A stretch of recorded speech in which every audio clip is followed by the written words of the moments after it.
steel food cans. The canning industry calls them the most tamper-proof food packaging on the market.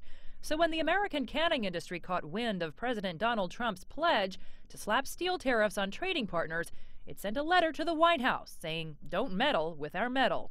Quote, even a small increase would create further price pressures. But American steel producers pushed back, telling the White House, quote, if our industry continues to be challenged by market-distorting foreign competition, it could become impossible to procure the steel we need domestically. While it helps the steel producing sector, it hurts the steel using sector, which is actually much, much larger.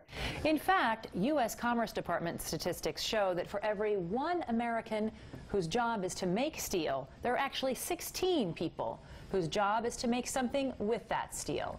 And what that means is that steel tariffs won't just be penalizing American trading partners, but American workers here at home. But Trump wants to penalize China for producing more steel than it can use, accusing their overcapacity of depressing global steel prices. According to the Chinese government, Chinese steel output rose nearly 6% in April of this year, above a previous all-time high set last spring.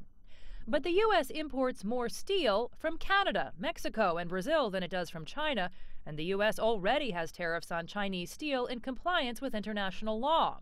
The problem with Trump's proposed tariffs is that he's justifying them in the name of national security, and that's against World Trade Organization rules designed to guard against protectionism, says trade expert Carolyn Freund.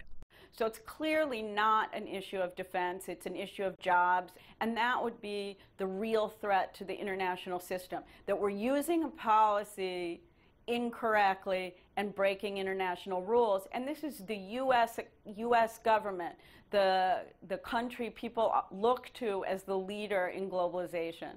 The better alternative, says Freund, is to build on the G20 communique reached in Hamburg, Germany, getting global agreements to cut down on overcapacity in the steel sector instead of penalizing trading partners who are not part of the problem.